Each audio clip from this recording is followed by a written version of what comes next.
Hey, what's up, stock compounders? Brad here. So, one of my magic formula stock picks has filed for bankruptcy, and I wanted to sift through the carnage and try to figure out, okay, could I have avoided this company based on looking at some simple metrics before I bought it 3 months ago?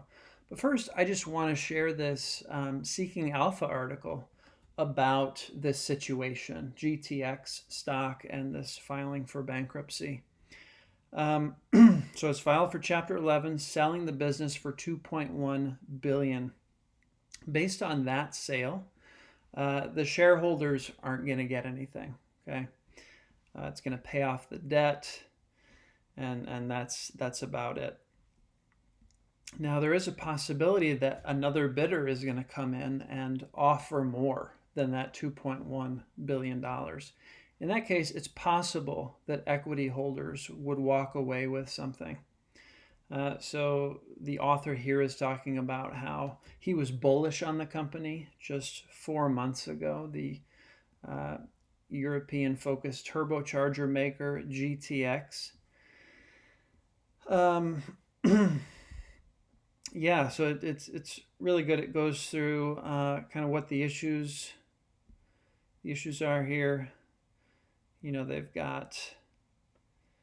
um, they've got this asbestos injury liability. So when they were spun off from Honeywell, they basically had an agreement in that spinoff that they would pay up to 175 million per year for the next 30 years for asbestos litigation.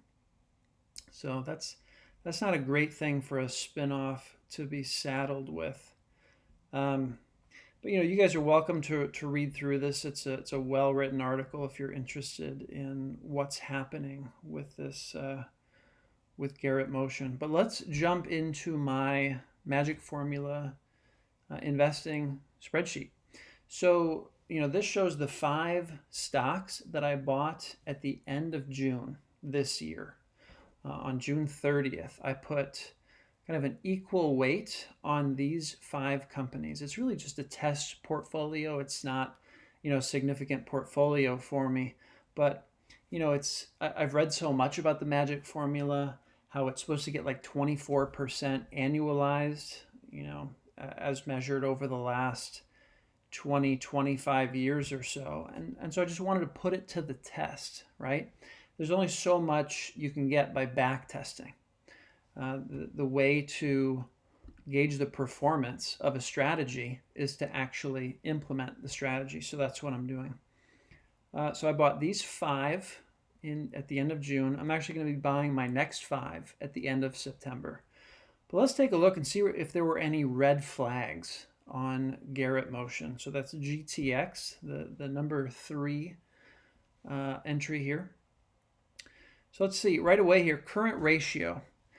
Out of the 5, this is the only one that had a current ratio less than 1. And what a current ratio is, it's the ratio of current assets to current liabilities. And it's supposed to be a measure of a company's ability to pay its short-term obligations. It's kind of 1-year obligations. And so you can see here, that's a red flag.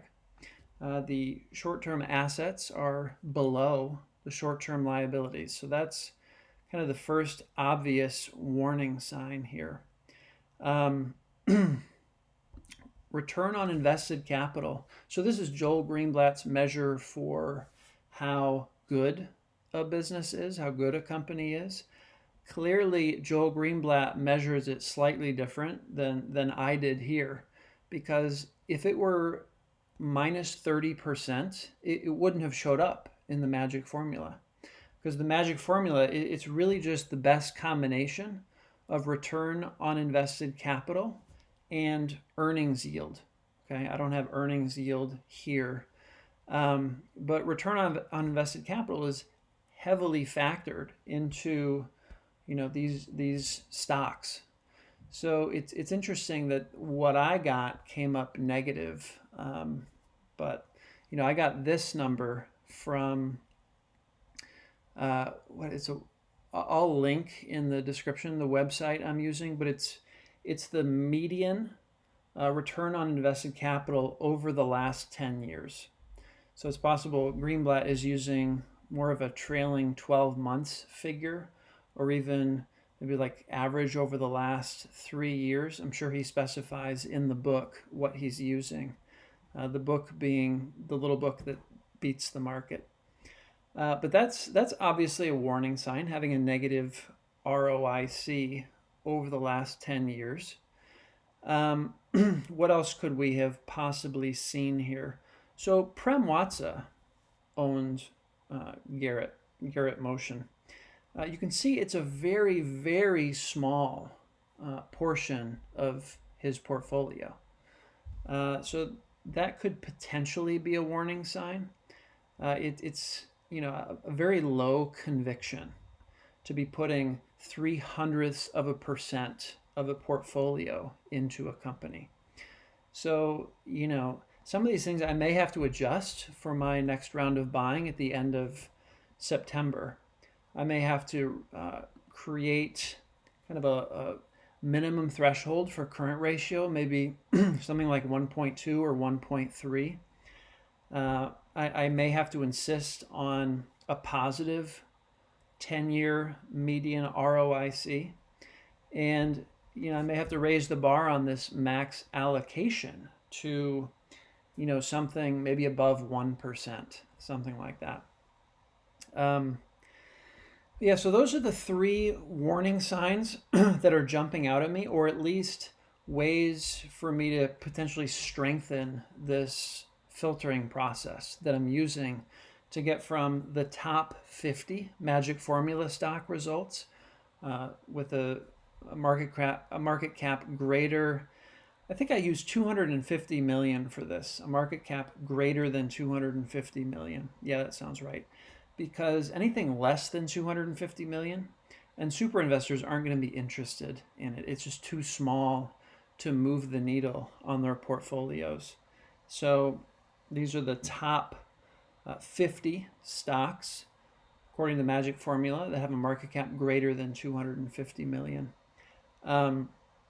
So I think I might need to tighten up the criteria on a couple of these columns to hopefully strengthen my performance moving forward. But like I've said in past videos, if 1 out of 5 companies goes bankrupt in this Magic Formula portfolio, it's probably not a huge deal. I know it sounds like a big deal for a company to go bankrupt, but the Magic Formula is really built around the whole basket of 20 to 30 stocks performing well over time. A bankruptcy here and there really isn't going to affect the long-term performance. But obviously, if we can easily filter out these potential bankruptcies, it is going to help performance over time. So if it's easy enough to do that, I'd like to try to do that. Right now the stock Garrett GTX is down, I think, around 67%. It's down about 2/3, which is a little bit curious. A company files for bankruptcy. Why is it only down 2/3? It's at like $1.75 now, and you can only sell. You can't buy shares because the company has filed for bankruptcy. So it's a little curious. I guess the thing that equity investors are hoping for, and the reason they're not all rushing for the exits, is that potentially there's going to be someone that comes in and bids higher than what KPS Capital Partners bid with this $2.1 billion deal. And that is a possibility. The author of this article seems to think it's not a very strong possibility. So we'll have to see what happens with that. I'm going to hold on to it. I'm not going to sell yet at $1.75. Just because, like I said, I have very little money in it. And, if something does happen, like someone comes and bids more for it, I want to be holding it so I can really track the story all the way through to the end. It's worth potentially losing, $33, $34 to follow it all the way through and maybe learn some additional lessons from Garrett Motion. So that's it, guys. Just wanted to get you up to speed on GTX, and this is going to happen. It's going to happen occasionally with Magic Formula stocks. They are beaten down. They tend to have a lot of hair on them. So once in a while we're going to lose a couple, and that's really okay from a long-term performance perspective. But just wanted to give you guys an update. All right, I will see you in the next video. Take care.